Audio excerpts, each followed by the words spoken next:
Good morning, everyone. Could you please take your seats? Hi, I'm Susanna Grego. I direct public engagement for the Skoll Foundation. I'm delighted to welcome you all to Democracy in Crisis. I'm not sure I agree with the question mark, but okay. Populism, polarization, and civic engagement. In this session, we'll hear from speakers about the wave of alarmingly popular populist leaders around the world and the faltering of the world's geopolitical stability. But most importantly, maybe, we'll also hear about the surge of political engagement and activism that's happened in response. So what is it that we can learn from these geopolitical shifts to leverage the energy and drive of new and experienced activists everywhere? This session will be moderated by Anne-Marie Slaughter.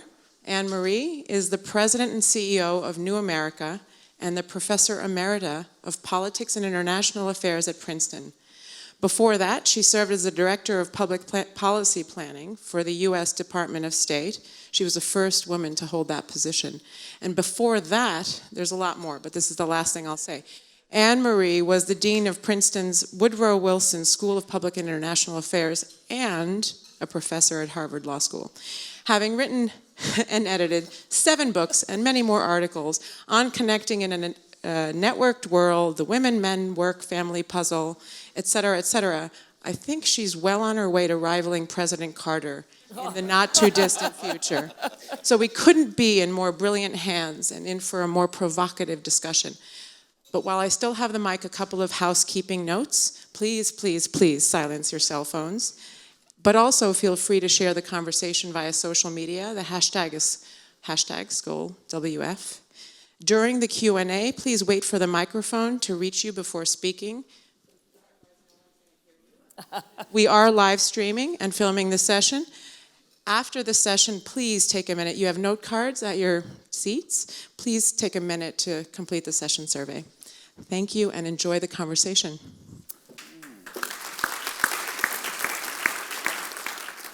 Thank you.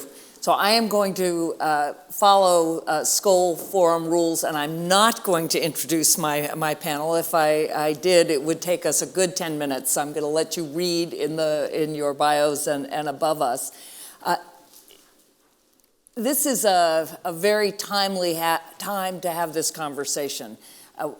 And I want to begin with Sally Osberg's question of Jimmy Carter yesterday. She ended that interview, and I just have to say parenthetically, 32 books. I was completely stunned. I'm certainly not going to reach that. But she ended the interview asking him about American democracy and the strength of American democracy. And he said, you know, he believes the system will hold. We're going to start from that proposition, but put a question mark on it. Is it clear that the system will hold, and not just in the United States? So we're talking about populism, polarization, and then at least one of them, we think, the answers to those problems, civic engagement. But we're not just talking about it in the United States. We're not just talking about it in Western Europe. 2 of our panelists have direct experience of South Africa, Ambassador Ebrahim Rasool, and Turkey, novelist, writer, public commentator, Ece Temelkuran. So we're going to look at whether there are patterns globally. We're going to explore the differences between populism and polarization, which are not necessarily the same thing. And then we are going to focus at least half of our time on what to do about it. And we have David Simas, the president of the Obama Foundation, very much engaged in that work. I also have promised, given how many there are of you, that we will try to reserve half our time for questions. So with that, we're going to plunge in. My first question to Ece, is there a global pattern of populism? Many of us, we see it. Indeed, this is week that is devoted to the idea of proximity. We see what is closest to us. So as the two Americans on the panel, we think about populism in the United States, but we also look at Western Europe, we look at Turkey, we look around the world. Is there a global pattern? The night Trump was elected as president of the United States, some Americans I saw on Twitter saying that, oh, now Turks must be laughing at us. We weren't laughing, but we were smiling sadly, very sadly, because we knew that we were going to watch the same film, this time on a giant screen of United States politics. I do think that there's a global pattern. That's why I'm writing a book about it. How to Lose a Country, the New Ice Age of Politics, due to be published in January 2019 by HarperCollins. But I hope you took notes. The title is very depressing because I do think that people should be depressed a little bit to come to their senses. Leave aside this laughter, this neurotic laughter at Trump or any other populist leader in European countries, and realize that they have to draw lessons from the countries that experience populism, right-wing populism, in fact. I do think that there is a pattern, global pattern, and it's 7 steps. That's why I write the book like a manual for a beginner dictator. I do think that there's a market for it at the moment. It is, I think. I hope there's 7 steps for how to counter that. Of course. Otherwise, I wouldn't even dare to say these things. It is create a movement because party is over. Disrupt rationale. Master the particularities of post-truth. Dismantle judiciary apparatus. And design your own citizen, and finally design your own country. These are my 7 easy steps to be a dictator. All right, of course, so there go are through quickly one steps. again. So the first is create a movement because parties over. Parties are over. Second, disrupt the rationale. Disrupt the rationale. Yeah, the entire rationale. Actually, attack the reasoning, the basic human reasoning. Okay. And discourse as well. There are so subtitles. Challenge reason itself. Yeah. Right. And third, master the particularities of post-truth. Master the particularities of post-truth. Wow. Although it's worth tempting. Remembering that the founder of Breitbart in the United States actually learned a lot of his view of truth studying postmodernism in the universities. So, okay, particularities of post-truth. And then dismantle the judiciary apparatus. Dismantle the judiciary, yes, that we do see in many countries. Exactly, and design your own citizen. Design your own citizen. And then design your own country. And design your own country. At the final stage, you don't need, as a dictator, you don't need any other citizens than your own supporters. That's why Turkey is now experiencing a not massive, but considerable amount of, exile, self-exile, immigration to European countries and United States. So when you say design your own citizens, you mean this is what it means to be Turkish, or this is what it means to be American? And sometimes this is what it means to be a human being. Okay. Otherwise, you're the, devil. You're the, unnecessary creature, even. All right, so that's 7 steps, a manual for a would-be populist leader. I'm going to ask for reactions. All these steps are very applicable to the countries in Europe, especially, Eastern Europe. Yes. And even actually for Brexit at some point, and very much applicable to the United States. Hopefully they will end up better than us. Okay. Reactions. So, I mean, it's fascinating. The beginning, the idea of challenging the parties and designing a movement, I'm feeling guilty because I often think that the party system in the United States is calcified. Let me just put it that way. You all want to think that. But you're right that both on left and right there's a challenge to the party system, and then certainly the disruption and the sort of seizing the narrative. Ebrahim. No, I agree with Ece that there is a global movement And I think that there are, in a sense, global genes that are being distributed. And the very idea that we come to utilize proximity to overcome it, proximity may have been the cause of the globalization of populism, because we're moving from a world that was monocultural to a world that has become multicultural, even within governments. We're moving from a world where we were very neatly defined as the periphery and the center. Today, we are coexisting. There is no neat divide between periphery and center. The periphery is often in the center at this point. And so the idea that we love the mobility of capital and goods, but don't know what to do with the mobility of people, that is the fundamental challenge that I think has given rise to these populisms. And therefore, you find it in the Muslim world as it is challenged. Media becomes available, old stereotypes can't hold, old traditions can't hold, and so you've got this rise of these recidivist movements that want to re-establish pure Islam.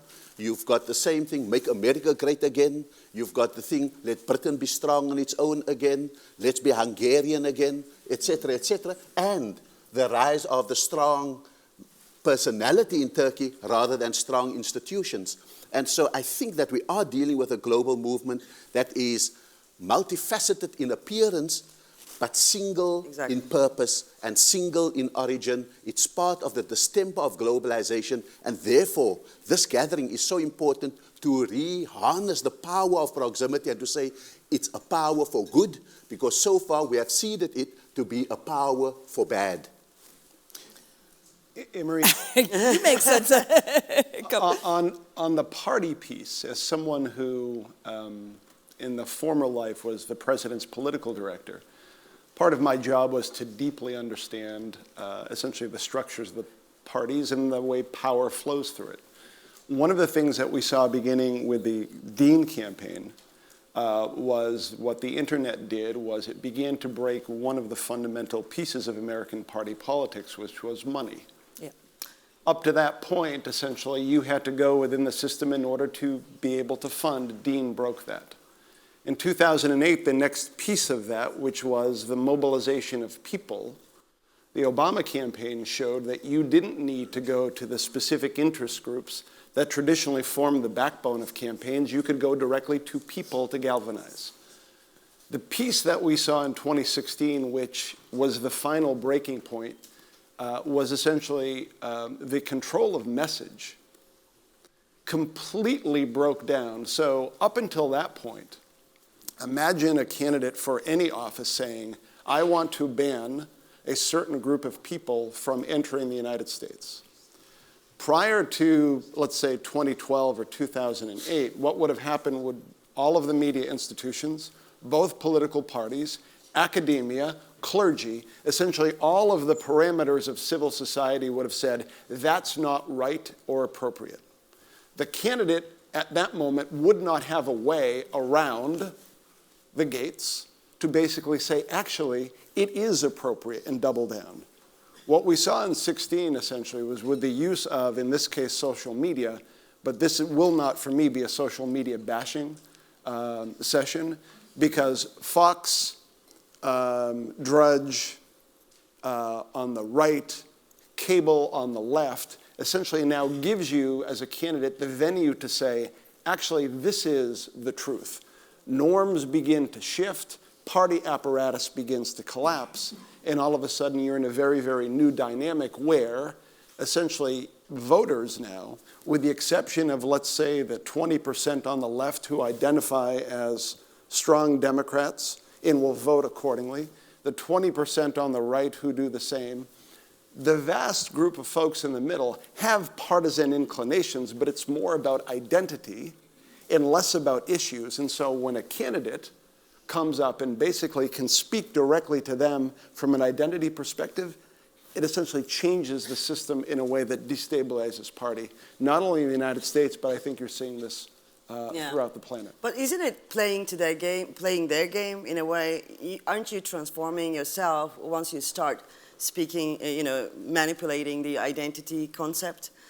using that concept to politicize people? It's the other way around. Let's look at, for example, a group of people who identify as self-identified Democrats. Mm-hmm. For the overwhelming majority of them, just based upon the data, it isn't because of a specific issue or even a set of issues. It's less ideological and it's more effective. I am a member of a team. And so they will shift as soon as there's a signal from whoever the leader of the party is. In some ways, it's less a matter of manipulation. It can be, but it's more a matter of the signaling that's occurring and then the way people follow. Because in some ways, we're not in a polarized world in the United States. We're in an era of negative partisanship. There are as many people who define themselves for either party, not by what their party believes, but because of antipathy towards the other. And motivated reasoning then completely collapses any opportunity to talk about issue or fact in a way that makes people sit back and say, I never thought about it that way. Maybe I was wrong, or maybe I should look at it differently. So that goes to challenging rationality. Just by the way, whoever's running this clock, it's not running. So I still see that we have 75 minutes. This could be a really long session. We're just going to keep going.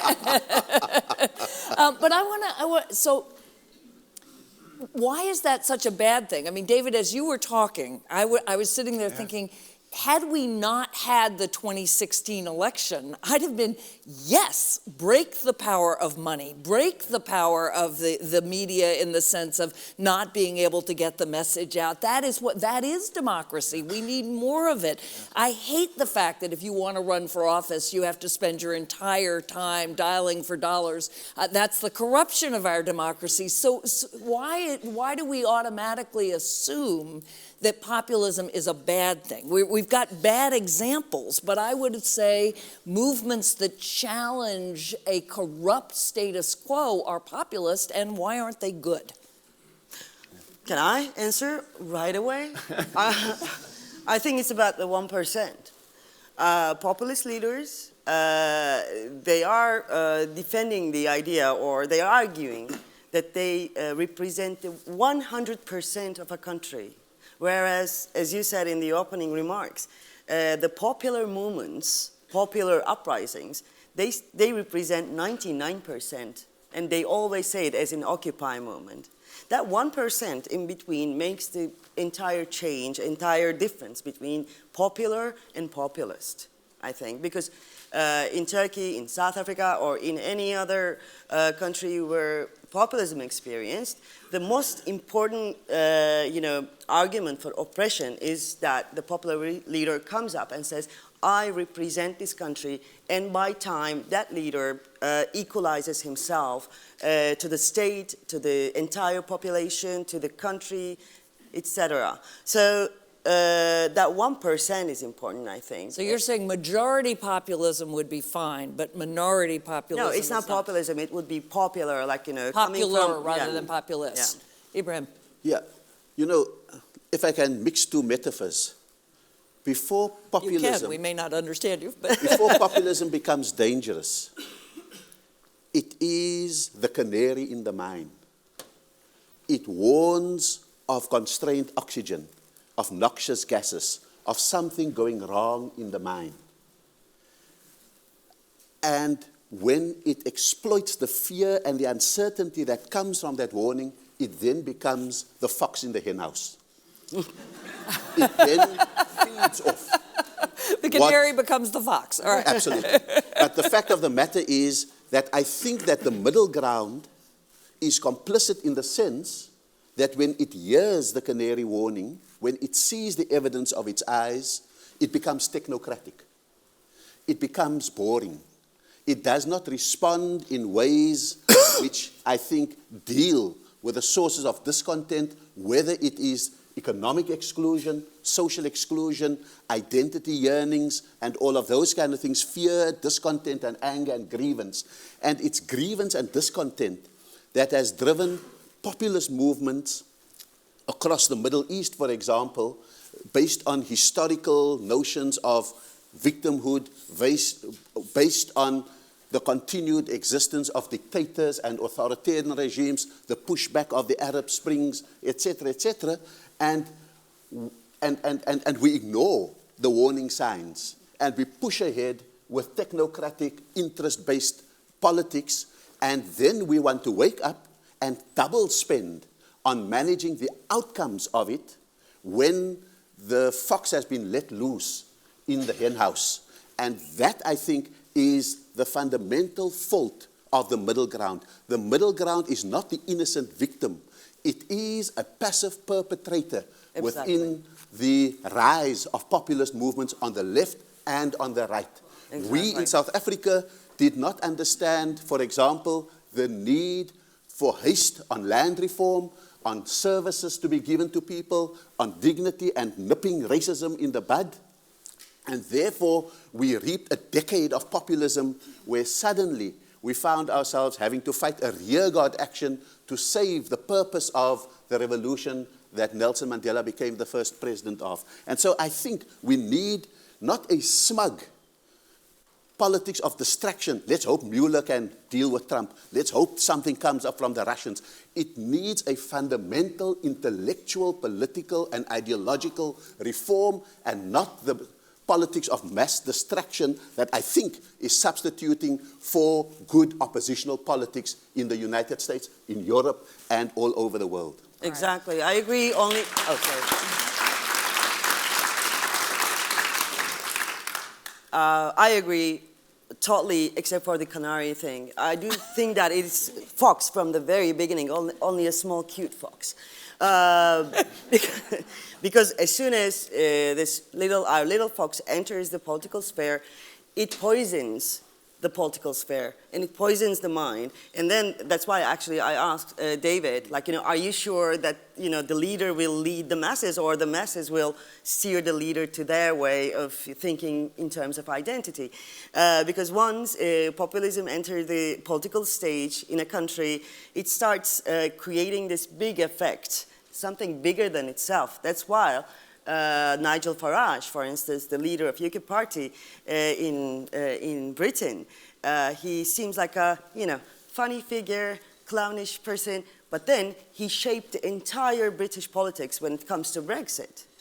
But so I heard Ebrahim saying, from the canary point of view, that what happens is you see issues being raised on the extremes before they are completely pernicious, before you have somebody exploiting them. Often a populist leader exploits grievances, but what I heard you saying is they're legitimate grievances that the middle does not address, that the middle says that's the extreme, we don't have to pay attention. Again, in the United States, the example would be trade, where as the mainstream consensus was in favor of free trade, to your point about globalization. Right and left was saying no, and nobody was really responding. But see, Anne-Marie, this is a perfect example of actually both sides, the elites on both sides, being completely disconnected from their bases. A majority of Democratic voters in the United States of America are the most pro-trade. The most pro-trade voters in the country are Democrats. The most anti-trade voters in the country are Republicans, and it's been this way since the early 2000s. When you look at the institutions in Washington that both feed the ideas and the funding for both of the parties, our friends on the left in labor are completely anti-trade. Right. Our friends on the right in the personages of the Chamber of Commerce and other groups are completely pro-trade. So this creates this jarring asymmetry, essentially, where you look at the voters, either suburban voters or young urban voters who believe in concepts of globalization and what it means for them, who are increasingly the core of the Democratic Party. When you look at former and current union voters in some place in the industrial Midwest who are becoming increasingly the core of the Republican Party, looking to their politicians who are getting signals from others saying, actually, you should vote this way, when their actual voters are thinking something entirely different. It's a complete disconnect, and that issue calls it to question. Now, in terms of one of the most fascinating groups of people for me were the Obama-Trump voters. Mm-hmm. And so a couple of weeks after the election in 2016, we sat down and talked to people who voted for Barack Obama twice, approved of his job performance on election day, and then voted for Donald Trump. And essentially, for this cadre of voters, it made total sense. And there were three things that they focused on that I think Ebrahim echoes what you were talking about. First, both of them were complete outsiders. Neither one of them came from the system and the elites that drive the party or Washington. Secondly, neither one of them, interestingly enough, was viewed as particularly partisan. In President Obama's case, the primary in 2008, they saw as him taking on the institutional, partisan, democratic. And he did. He absolutely did. And won that insurgency. And in fact, in their minds, he kept that. Trump, the never Trumps, everybody galvanizing until the end, actually was a symbol to them that he wasn't the same old in terms of a partisan actor. The third and most interesting piece for me was hope and change was essentially the other side of the coin for drain the swamp. Because when they heard that, one was in terms of our way to change Washington in the fact that my life isn't getting better no matter how hard I work. And I'm hoping that there is an aspirational way to bring people together around it. And then after 8 years, that morphed into, you know what? Actually, there needs to be a confrontational way to basically make Washington and people think about people like me. And so this is where that sentiment of anger and frustration that life isn't working out the way we said it should be working out manifests itself in our politics, at least in the United States. Thanks. So I also promised that we're going to talk about what to do about this for half the time we have, because we could spend the entire time on what's wrong. But just to sort of recap, we started by talking about the global pattern of populist leaders who become demagogues. And I think it is important to note that there's nothing wrong with populism per se in the sense of a genuine politics of the people. There's a lot wrong with the exploitation of a popular movement for extreme political ends or anti-democratic ends. So we looked at the patterns, we looked at the role of the middle and what happens then, how you get this surge in terms of responding to what are often very strongly felt reactions to globalization, to technology, to the feeling that your life is not working out as planned, it is beyond your control.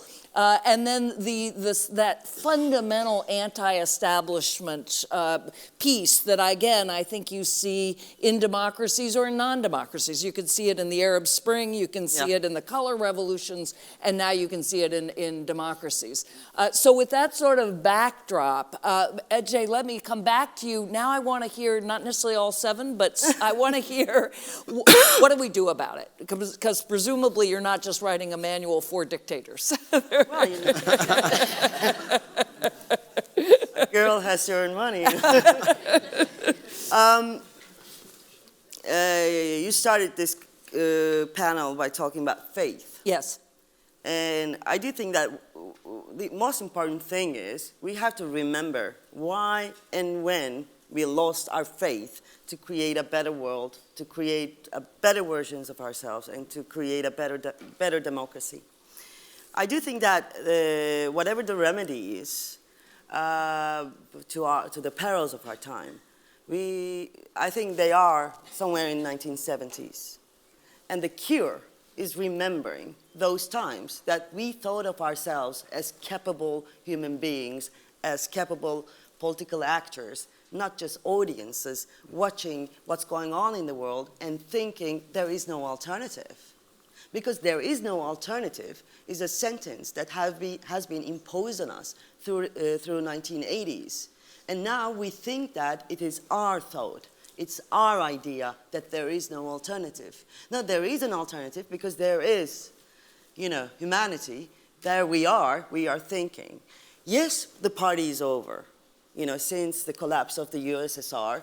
The slogan has been popular then, the party is over. And now the age of political grooves, the age of political elite is over.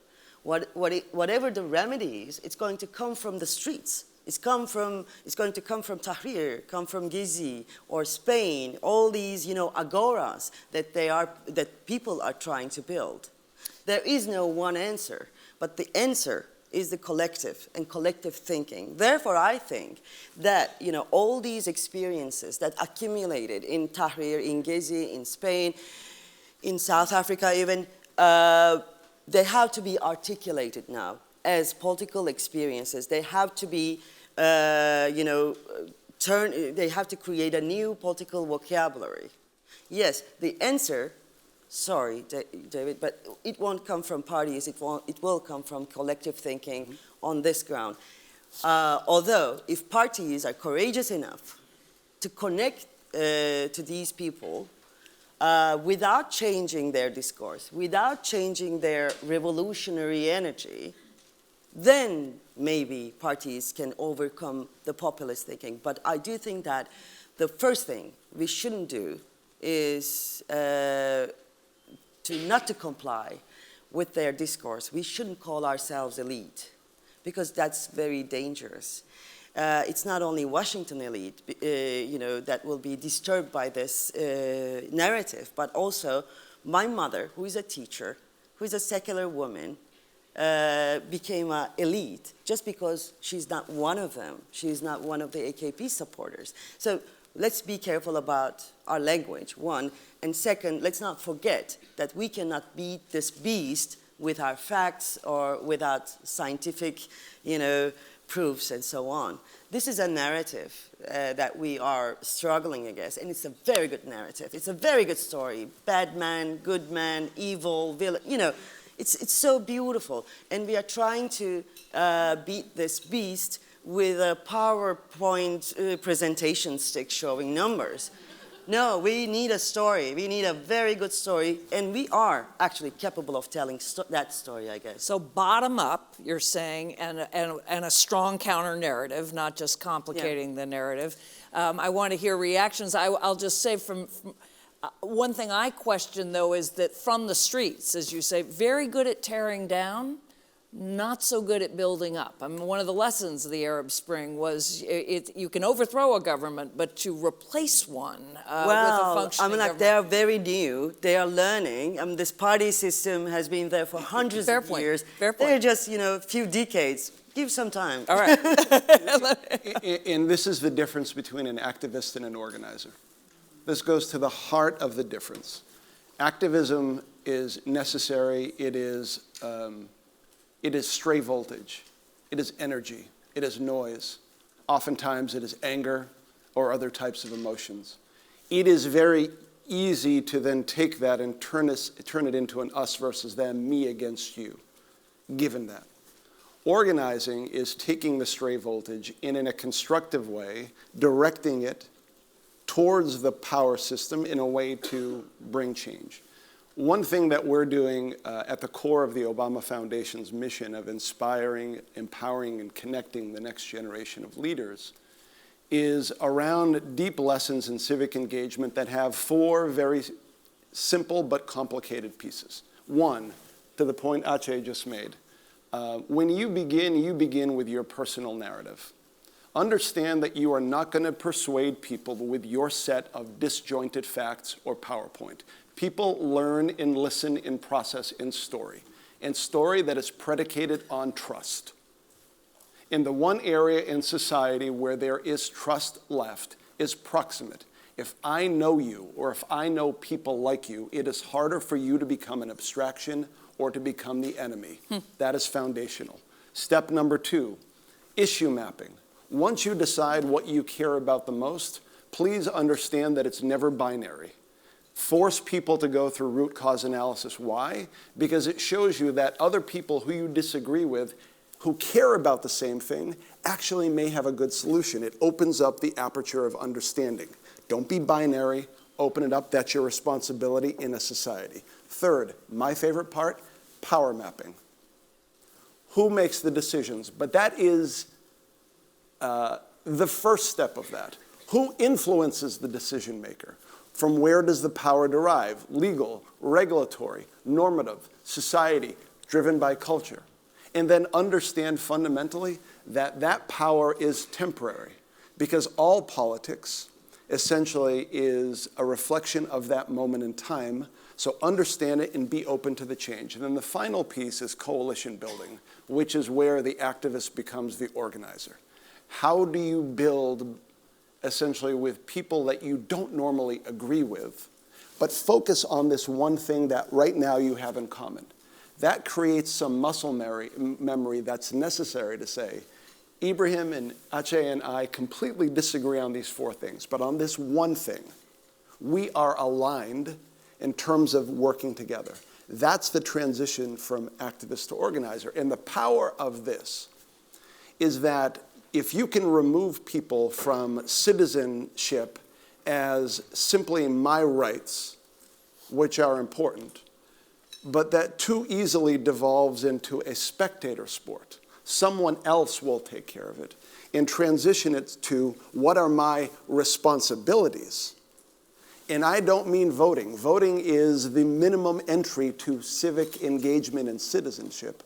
All of a sudden, you can begin to reconstruct a movement on the street that isn't just about the noise, but it's about reconstructing a sense of civic and civil society where we come together. Those are the ways, I think, that we can begin to answer that challenge. So, Ebrahim, I want to hear you. I mean, to me, that sounds like a politics manual. In other words, that's how politics works. You figure out stories, you map your issue, you map the power, you build the coalition, you organize it. But I think in many of these countries, or I'll just speak for my own, or actually a French public intellectual I heard recently talking about France, people don't believe politics works anymore. That politics itself, that sense that there's some connection between what I as citizen do and what actually happens is broken. So, and I'm glad you raised this. This is, viewing it through politics is completely limiting. Because most of the time where we see in a community, let's focus on the south side of Chicago. If I can bring 10 or 15 groups together to work around cleaning up a park right now that is infected with both violence and with drug use, all of a sudden you are creating, independent of who I vote for or which alderman is connected to whom, you are building a sense of community in a way that in many places no longer exists. That is a necessary precondition to begin to put things together. Also, you are reminding people that politics is beyond party politics, and Exactly it is right. in your life, in your daily life, and it's about who you are, which is the necessary thing to revive the, faith in politics, I think. But when you ask that question, I wonder what made South Africa survive and start the revival against the populist decade that we've just emerged from. And it was the fact that our values and our purpose and everything, our freedom, democracy, and human rights were constitutionally founded. I once accused a late judge in the Supreme Court of reading through originalism the American Constitution in the same way that Osama bin Laden reads the Quran. Literally, without alteration, originally, and stuck in a particular century. So Americans need not to ditch their Constitution, and all of us, but to utilize its founding precepts and do battle for its meaning. And if necessary, follow Thomas Jefferson's advice, change it every 19 years to catch up with what society wants. reinterpret. Secondly, what made us survive was that our values were embedded in our institutions. We had an activist judiciary, not an elected one by a president, but one by a neutral body that puts the best minds there. Secondly, we had an investigative journalism. And third, not a chasing the next breaking news one, but going deep and finding stuff. Mm-hmm. And then the third one was, it was protected societally. and this is where we mustn't make a binary of parliamentary politics and extra-parliamentary politics, because in our case, the energy outside of Parliament gave courage to Parliament to put the president to terms. And so if we are able to do those kind of things, we begin to really get a move forward. I think we can take the role of local organization, but if it's not connected to a bigger national project and a global project, it leads to fragmentation. If we only at the global level, we have jamborees, but no action and no change on the ground. So how do we balance those kind of imperatives, so that even the one fighting drugs in Chicago South Side is part of a global movement for equity, gender equity, class equity, racial justice in the world today. And we've got to find the connection of the various dots that I think we have. I think what we need is recognize and organize the discontent. Don't let it be organized under our noses.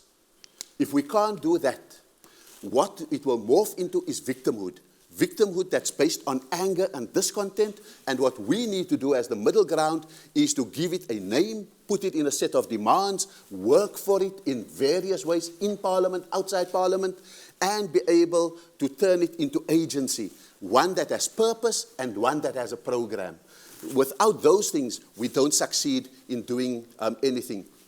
The third thing we do, David's point, is build partnerships.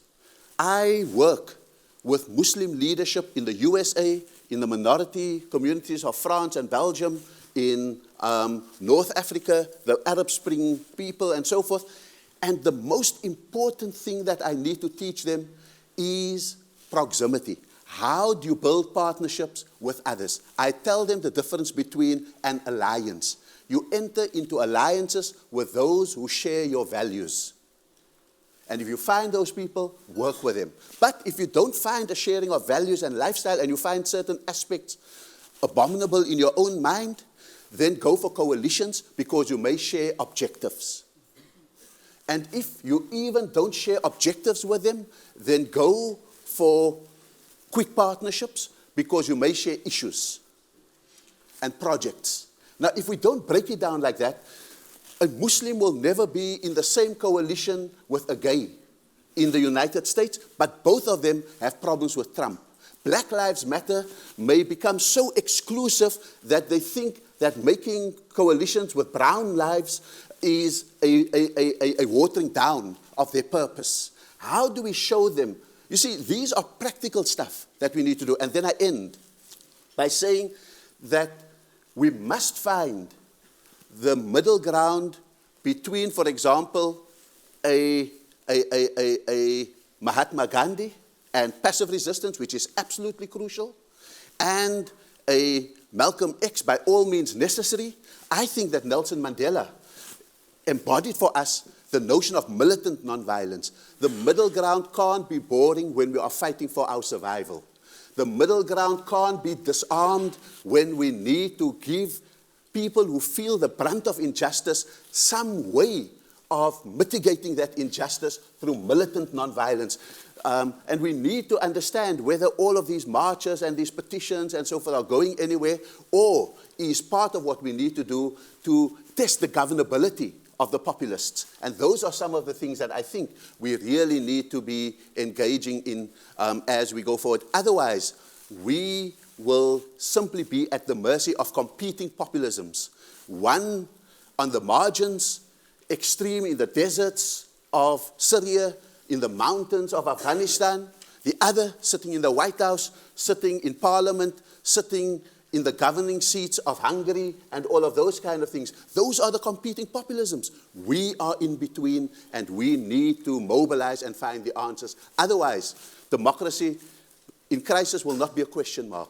Because sometimes we trade, and I said it was the last thing, but I'm It's got to be the last thing. It's got to be the last Yes. thing. Otherwise, we, through our daily actions, when we give in our voice to earn the label patriot, when we ask, we cede our liberty in order to get security, when we give up our freedom in order to feel safer, that is the Faustian pact we make with populists every single day. Thank you.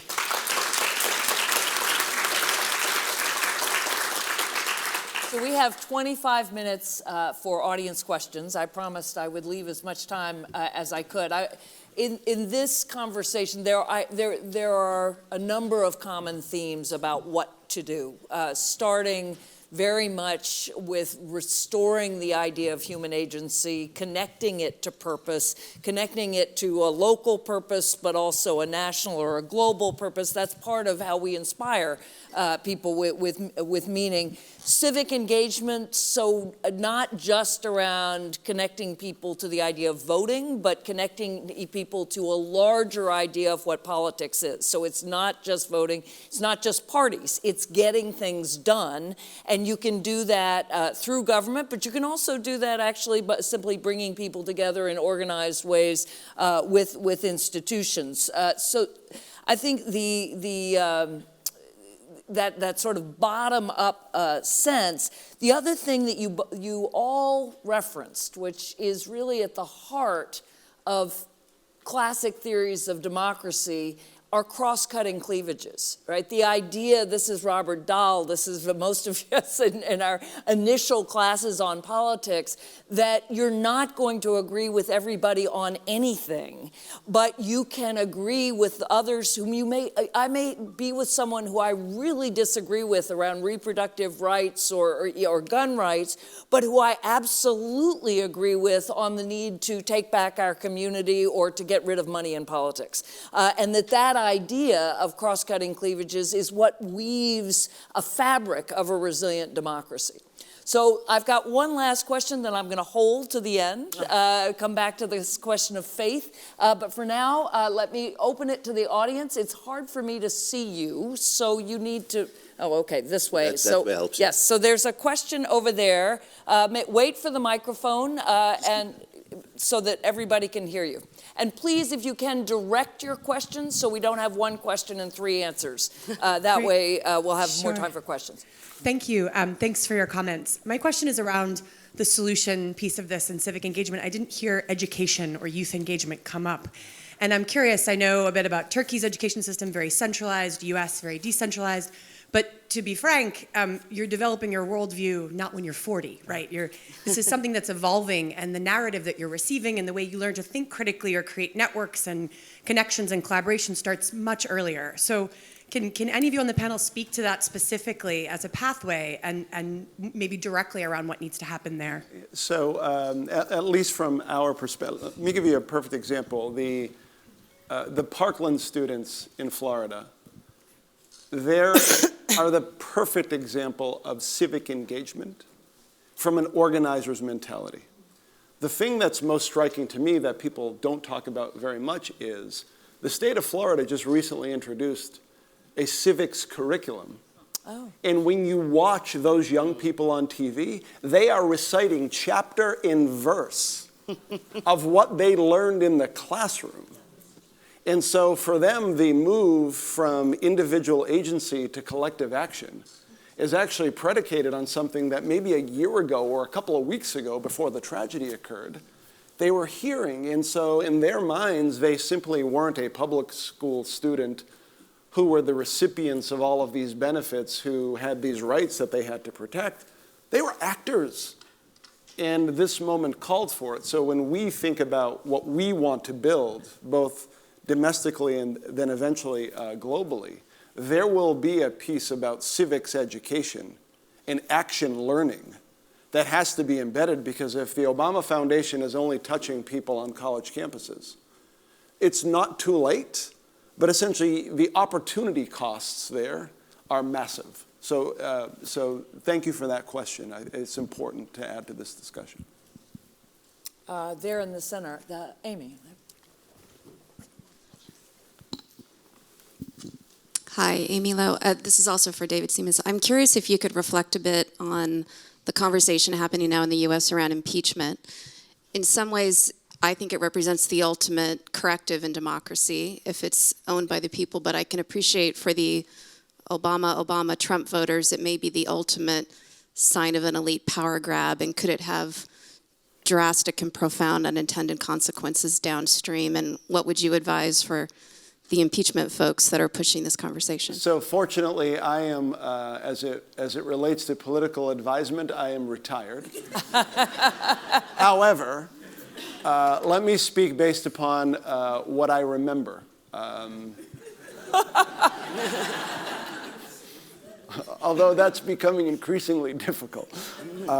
There was a moment in 2012 or 13 where the cries for impeachment from our Republican friends towards President Obama for the scandals that we were going through, not including wearing the tan suit, which seems fairly quaint right now, were increasing. One of the things that I had the great pleasure of doing was I would listen to focus groups every couple of weeks throughout the country. And we would listen to essentially voters in the middle of the electorate, voters who voted for Democrats and Republicans in primaries. So it wasn't just what they were saying. We knew that they would vote both ways. The one thing that would move them quickly into the Obama camp, no matter how angry they were at the president or disappointed more often than not, was when they heard talk of impeachment. As soon as they heard that talk, it immediately took the discussion out of policy or issues into what they saw as blue team versus red team, constant struggle for power. At that time, the discussion wasn't tethered in constitutional crises or challenges, but that was the first reaction. Here's a second example. Scott Walker in Wisconsin was subject to a recall. And the reaction in voters in Wisconsin who disagreed with the recall vote that was occurring weren't that all of a sudden they approved of the job that he was doing, but essentially what they said is, look, we just had an election. We're going to have another election soon. To the extent that I disagree with him, I will take it up at the next election. This is what the system is for. So the tension here, right, is between essentially the way people are going to be processing this discussion. Based on what I have seen, immediately people put it in a blue team versus red team dynamic and move away from the underlying subject of whatever the issue is that's triggering the discussion. Motivated reasoning in a political environment in the United States is powerful. And what I mean by that is when you introduce a fact or an issue to a voter who identifies either as a Democrat or Republican that is contrary to the interests of their identity, against their party, you will see that voter essentially discount the fact that's been introduced in a variety of different ways. In 2016, we heard relative to candidate Trump, President Trump now, that any time a fact was introduced by the media or by the Clinton campaign, here's the level of motivated reasoning that occurred. First, he didn't mean it. Second, he's being taken out of context. Third, he's a master negotiator. He said it only for effect. Fourth, he's a master entertainer. He's saying it only for effect to get more coverage. Or fifth, yes, what he said was terrible, but she's worse. It's reading. And so essentially that gives you a little bit of how I have seen this play out in the past with a little bit of foreshadowing as to how I think it would play out in the future. It goes. Just a quick riposte to it. I think the opportunity of impeachment is that it can short-circuit a nightmare. The danger of impeachment is that the Democrats abdicate their introspection to Muller and to Russia. And the middle ground is demobilized into spectators of a pageantry that is playing out at high level and are not doing what should be done to reform the society. I really think let impeachment process go on, but don't let it be the substitute for substantive action and reflection and remaking of opposition parties. That will be the danger. There's down here. I'm trying to see everybody here. Okay, I see you down. Hi. I just want to ask if any of you are paying attention against the crime of our democracy in Brazil that starts with the impeachment of Dilma and now the Lula that is in prison because of a PowerPoint and evidence, and they don't have a single proof, and also the crime against the city council, Marielle, that was executed in the streets of Rio because she was an activist. Does anyone want to? Well, I recently spoke to a friend who is living in Brazil and who's quite active, politically active. And I asked about, what's going on, what's happening to Lula, and, is this populist using this impeachment process as a political tool as well? And now he's in prison. And I had, he had this gesture that we do a lot in Turkey. It's complicated gesture, it's so complicated. And he said, yeah, he is guilty, but he's not the worst one. So in this, in this messy political situation, we always go through this interesting judiciary processes where people are prosecuted not for the reason that we want them to be prosecuted. So it is really messy, and this is all I could say. I'm not an expert on Brazil politics. Although, about impeachment, I have to say something. In the early stages of this rising populism, there is always this mind shelters, let's say, that people want to depend on. And I do think that impeachment is one of them. People have this virtual comfort there when they think about impeachment, although impeachment is a very, very far-fetched legal and political tool, and probably it won't happen, I'm sorry. And then as soon as impeachment is gone, I think that we were talking about this with David earlier, it's going to be midterm elections. And when midterm elections is gone, and I hope it will be in favor of Democrats, but when it's over, it will be another thing. So be careful about this mind shelters, I would say, as an experienced citizen. And I would say your question very much builds on the dangers of using impeachment too readily, because indeed from the outside, you saw, everybody could impeach everybody else, or at least try, and once that happens, that is the destruction of democracy, but at the top, using the state. Thank you for that question. I'm trying to look there in the back. There's a gentleman in the back. There's a gentleman in the far back. All right, in the far back, and then I'm going to come back down to this gentleman in the middle back. Thank you very much. Listening to some of the prescriptions in terms of how we deal with this crisis, it seems to me that it's based on the assumption that people are able to organise and that people are given voice, and there is an independent civil society that is able to. I'm sorry. Hang on. Are you standing up? I'm sorry. I know. Should I stand up? Yes. So I was saying, listening to some of the prescriptions, so they seem to be predicated on an idea that there is an independent civil society, that people have got a voice, people are able to organise politically. And yet what we know about a lot of these populists, taking examples from Turkey, for example, is that they try and shut down independent associations, they try and limit people from engaging politically, and they try and cut the legs out from opposition political parties. So in that sense, I struggle to understand in places like the Philippines, for example, or elsewhere in Turkey, how some of these recommendations are going to work. So I'd be interested to know what your recommendations were for how we push back on this closing space and the growing crackdown on independent NGOs and civil society globally. So how do you fight back? Well, do you remember the time when Trump spoke about Meryl Streep and he said she's overrated? I thought, he already started doing that, taking down, discrediting the intellectuals. Before they go to NGOs, they discredit the intellectuals, they ridicule the intellectuals, which leaves a society without the lighthouses, so to speak, without the capacity of articulating the demands. Therefore, I would say that my first recommendation would be careful with your intellectuals. And if you want to tease them or mock them, do it, inside the circle. Don't give ammunition to the populist leader to ridicule them even more.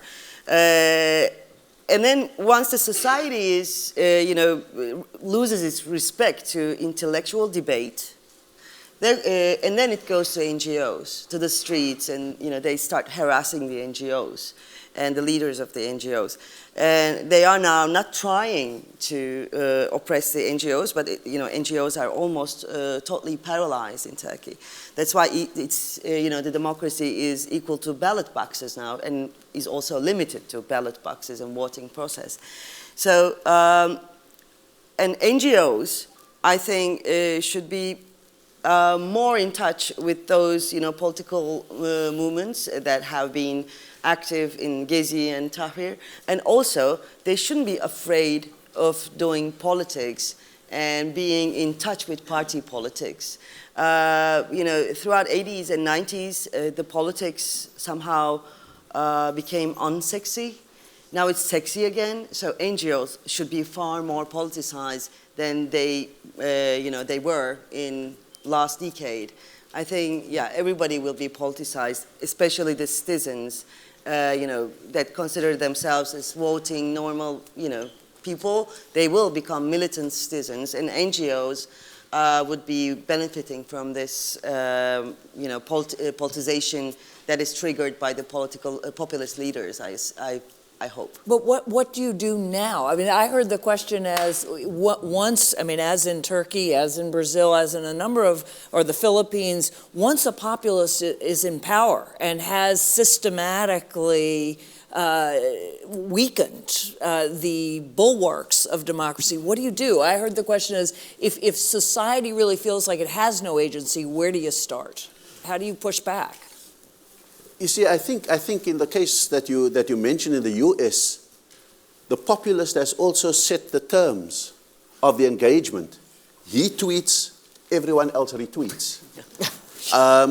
And I think that the middle ground's reliance on remote activism, you can like on Facebook and you can maybe mobilize and get them into a place, but that doesn't mean a quality of organization. You can retweet, but it doesn't by itself mean a quality of organization. I look at the way we were prepared in South Africa and what the civil rights leaders, how they prepared for being battened, how they prepared for tear gas, how they prepared for this. And so every movement needs, we must say that activism is a contact sport. We need contact. We need to have a core of people that understand the purpose, are committed to the path, and that can be a wonderful infectious disease if we believe that some things are worth fighting for. And so I believe that education is absolutely critical, because the best remedy to the anti-intellectualism of populism is intellectualism. And whether you agree with artists and poets or whatever the case may be, the very activity that they do makes us think and makes us question and interrogate. And so we need that. But we also need training for being able to take our democracy back. What do we say? And therefore, Facebook and Twitter and social media is a wonderful way to spread the message, but it is not the substitute for activism as a contact sport. And we've got to prepare the cause of people who are currently in universities, who feel it the most, the affected people, before they become embedded in victimhood. How do we turn them into agents? And so we need to be able to do those kind of things. The kind of day-to-day organizing that David speaks about should be replicated in every locality. And at some point, the courage to take a bullet. I mean, because that's part of what you're talking about. And to the question, especially, and obviously there are many that do this well and there are others who don't do it well. One of the principles of organizing, and it applies at whatever level, is you do not go into the church hall as the organizer and begin by telling people what you think they need. Because one thing that the populist completely understands, and understands very well, is that sense of what the people are feeling. Because in some ways they're telling you, And the challenge then is to then take that sentiment and direct it either in a way that builds community or enhances a sense of tribalism. So, in places where those avenues are closed off, the opportunity there to engage in those elements of society where you are totally listening to what people are feeling and to structure what you are doing around those sentiments rather than the other way around is the first step. The second step is, in each one of these communities, there are ambitious young people who have something that no NGO has: trust.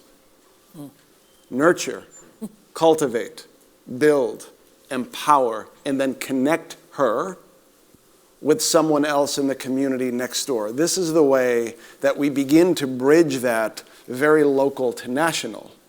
And that's why this isn't an isolated activity. It's part of a broader network. The beauty of social media and social networks is that it now gives us the ability to take those disparate individuals in 10,000 communities and obviously ladder them up to something much, much bigger around shared values that are reflecting the sentiment that the people are feeling in a real sense. But look, in the United States, given our ability to do that and organize, I'm very, very mindful of the challenges that other people face. So I don't want to be Pollyannish. We have time for one last question. I was looking at the, I'm sorry. There in the, yeah. No. Hi, thanks so much for this. Just to this point about proximity as being a cause for this and then also potentially a solution, and the discussion about partnerships and coalition building, the geographic polarization in the US, blue states versus red states, people not even knowing Trump voters or vice versa. How do we address that and really harness proximity as a solution for this? So I did not actually plant her to return to the theme of the week on the power of proximity, but it is a great last question, and I apologize to those of you who couldn't ask questions. You can come up after. As you answer that, and I'm going to go down the row this way, I also am going to ask my last question. So we're talking about the power of proximity, but I also want you to reflect on, is it better to have faith that the system will hold, or to fear that it won't? Because yesterday we heard again Jimmy Carter saying, it's going to hold, and here's my book, and it's faith. And indeed, faith is a belief in things unseen, and in many ways the working of a democracy is that. It's things that are seen, but it's also norms, rules, ways, belief that we can come together. But too much faith can breed complacency, which Ebrahim has also been saying. So talk about the power of proximity and just reflect for a minute on faith and fear. I think that as a middle ground, we should not fear difference, but we should prevent it from becoming divisions. We should not fear diversity, but we should prevent it from becoming conflict. And sometimes I think we have an overweening fear of anything that is different, and therefore the blue and the red are forever separated. Men and women will never find a gender equity. Muslim and gays will never sit in the same organization, and so forth. And we fossilize and we concretize what are differences amongst people. And therefore, we've got to find ways to overcome all of those kind of things. And maybe it's not the impeachment issue. Maybe, for example, in the US, it is the shared idea that we are all losers when there's a trade war. And therefore, so we've got to find the issues that almost transgress the natural divides. And that's the power of leadership in activism. And that's when a factory worker in Michigan and a farmer in Ohio may find common cause if we bring them in proximity to each other. I think we've gone worse than having faith that we will survive all of this. We've made it a religion.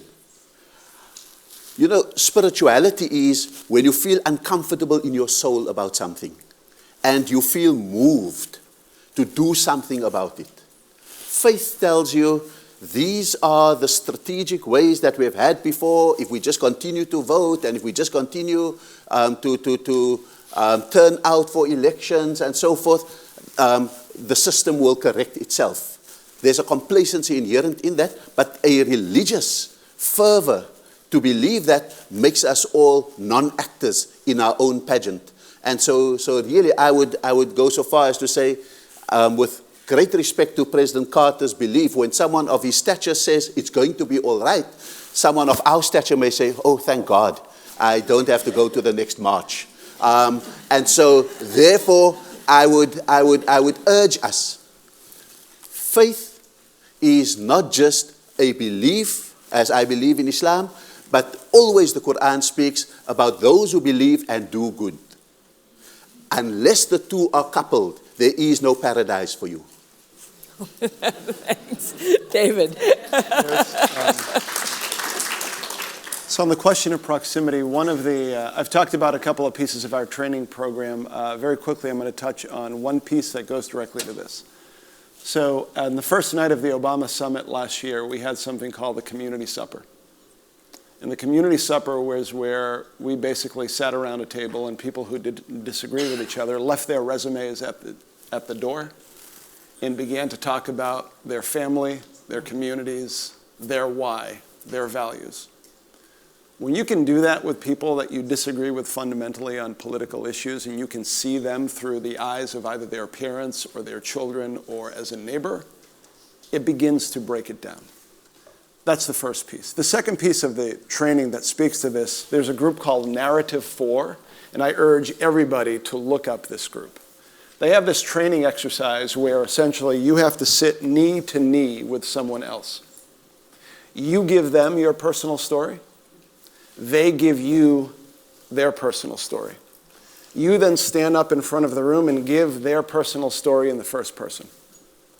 It is the most powerful exchange of empathy I have ever seen. Here was the example. At the Obama summit, a young man from the south side of Chicago exchanged his personal story with a young woman from Aleppo, Syria. When she stood up and testified to the life of the young man from Chicago, there wasn't a dry eye in the room. When he stood up and testified to the young woman from Aleppo, there wasn't a dry eye in the room. The power there wasn't just the poignancy of their stories.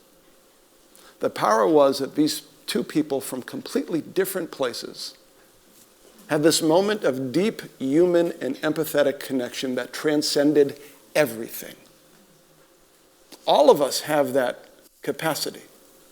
And so rather than beginning by casting judgment on, I can't even understand how you could possibly vote for someone like that, or my favorite, how could they vote against their self-interest? Stop that. We have no idea what their self-interest is, or their worldview, or where they come from, or what they're suffering through. Listen first. Connect. That's the power of proximity. And then to the question of faith, there's an old line by an old boss of mine. His name is Deval Patrick. He's a former governor of the great Commonwealth of Massachusetts. Go Red Sox. Red Sox Nation. Can't help myself. Deval Patrick, like another boss of mine, would talk about hope. But he would always temper it by saying, hope for the best and work for it. Because without the latter piece, then the first piece doesn't mean anything. Thank you. Ece, you have the last word. It is interesting to listen to all these statements because proximity and listen first, that statement is actually, I saw it like more than a decade ago in Subcomandante Marcos's articles. So we are actually getting, bit by bit to left here, which is good. About faith, I'm not like Ebrahim. I don't see the God as source of faith. Unfortunately, I believe in humanity actually. So even though the humans refute my faith in them, I keep believing in humanity. So faith is not a blind belief. but it's a moral duty for me, moral, ideological, and spiritual duty for me to believe in human beings. Therefore, I do believe in human beings, and I do think that the only way for them to overcome the perils of our time is to believe in themselves and to remember that their brain is actually, their brain, if they think that there is no alternative, is shaped by the recent times. It is not the fact. It is a lie that there is no alternative. There is an alternative, but the first thing is to believe in humanity and human beings, I guess. Good. Thank you. Thank you all. Thank you very much.